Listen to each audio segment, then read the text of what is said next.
নমস্কার বন্ধুরা, আমি সর্বাণী আর আপনারা দেখছেন সর্বাণীস কিচেন। বন্ধুরা, আজকে আমি তৈরি করব গাজরের হালুয়া। শীত চলে গেল, বসন্ত এসে গেছে। এখন খুব সুন্দর সুন্দর গাজর পাওয়া যাচ্ছে আর গাজরের দামটাও অনেকটাই কম। তাই বাড়িতেই বানিয়ে নেওয়া যায় এরকম গাজরের হালুয়া, যা মিষ্টির দোকানে কিনতে গেলে অনেকটাই দাম, কিন্তু ঘরেতে যদি আমরা একটু পরিশ্রম করে তৈরি করি তাহলে পরে অতি কম দামে আমরা এত সুন্দর একটা রেসিপি বানাতে পারবো। তাহলে আজকে আমি দেখাচ্ছি আমি কিভাবে গাজরের হালুয়া তৈরি করি। গাজরের হালুয়া করার জন্য আমি এখানে 1 কেজি গাজরকে গ্রেট করে নিয়েছি। এখানে 1 বাটি চিনি, 1 কাপ আমি দুধ নিয়েছি, 4 টেবিল চামচ আমি এখানে ঘি নিয়ে রেখেছি, আর নিয়েছি 1/2 কাপ গুঁড়ো দুধ। আর কিছুটা আমি ড্রাই ফ্রুটকে কাট করে নিয়েছি মেশিনের সাহায্যে। এটা আমন্ড, কাজু আর কিশমিশকে আমি এরকম ছোট ছোট করে কেটে নিয়েছি কিশমিশগুলোকে। তাহলে চলো তাড়াতাড়ি করে রেসিপিটা তৈরি করে ফেলি। দেখো, আমি এবারে ঘি দিয়ে দিচ্ছি। প্রথমে পুরো ঘিটাকেই দিয়ে দেবো। ঘিটা গরম হয়ে গেছে, এবারে আমি গাজরটাকে দিয়ে দেবো।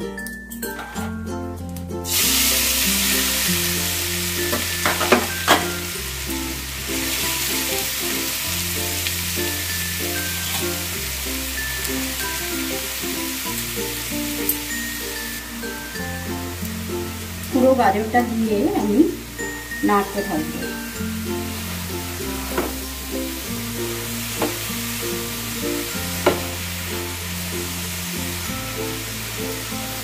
মাঝে মাঝে আমি এরকম করে খানিকক্ষণ করে নাড়তে থাকবো।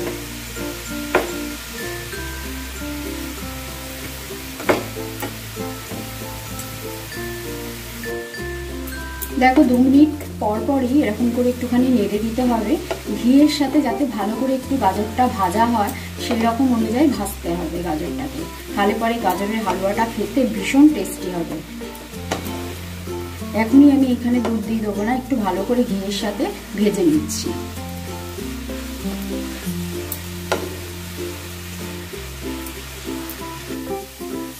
আমি গ্যাসের ফ্লেমটাকে হাই টু মিডিয়ামে রেখে প্রায় 10 মিনিটের মতন ভালো করে ঘিয়ের সাথে গাজরটাকে ভেজে নিলাম। এবারে আমি দুধ দিয়ে দেবো। আমি প্রথমে 1 কাপ দুধ দিয়ে দেখবো যে আর লাগে কিনা, লাগলে আরেকটু দেবো।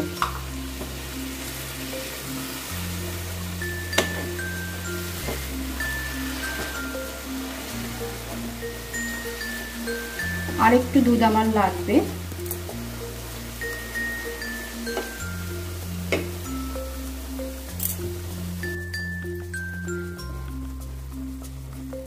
দেখো, আরো 1 কাপ আমি দুধ দিয়ে দিলাম। তাহলে আমি মোট দিলাম 2 কাপ দুধ, মানে 500 দুধ আমার 1 কেজি গাজরেতে লাগলো।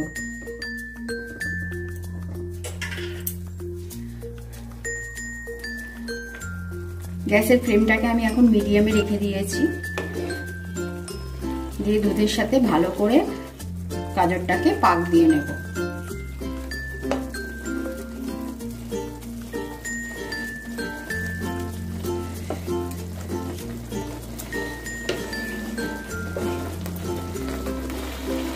দেখো, দুধ দিয়ে আমি বেশ খানিকক্ষণ গাজরটার সাথে পাক দিয়ে নিয়েছি। এবারে আমি চিনিটা দিয়ে দেবো।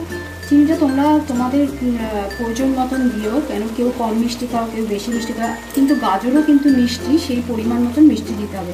আমি এখানে 1 বাটি নিয়েছি। আমি প্রথমে 1/2 বাটির থেকে একটু বেশি দিয়ে দেখবো মিষ্টি হয়েছে কিনা, তারপর লাগলে পরে আমি বাদবাকিটা দেবো, নাহলে আমি দেবো না।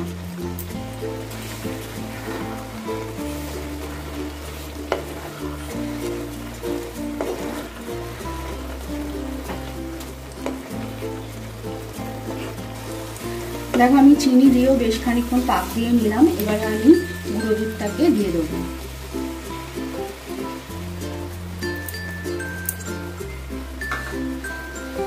গুঁড়ো দুধটা দিয়ে ভালো করে গাজরের সাথে মিশিয়ে নেব।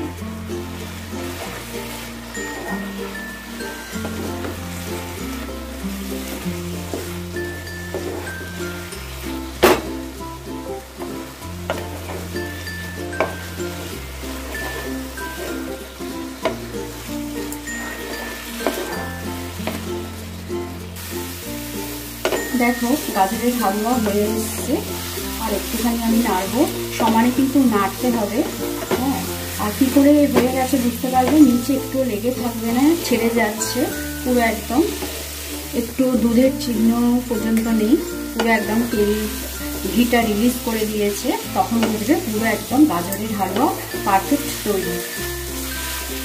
এবারে আমি যে ড্রাই ফ্রুটগুলোকে আমি রেখেছি সেগুলোকে আমি ছড়িয়ে দেবো, দিয়ে মিশিয়ে নেবো, আর দিয়ে দেবো একটু কিশমিশের একটু এলাচ গুঁড়ো।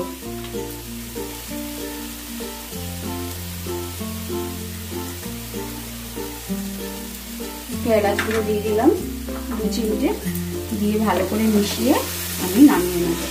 তাহলে রেডি হয়ে গেল গাজরের হালুয়া।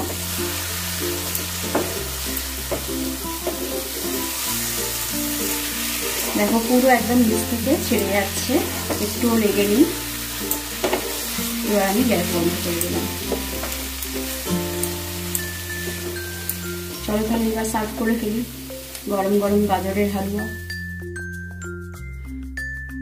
বন্ধুরা, আমি সার্ভ করে নিয়েছি আজকের রেসিপি গাজরের হালুয়া।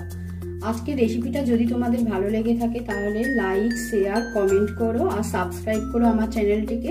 সকলে সুস্থ থেকো, ভালো থেকো, পজিটিভ থেকো। আজকের মতন এখানেই টাটা।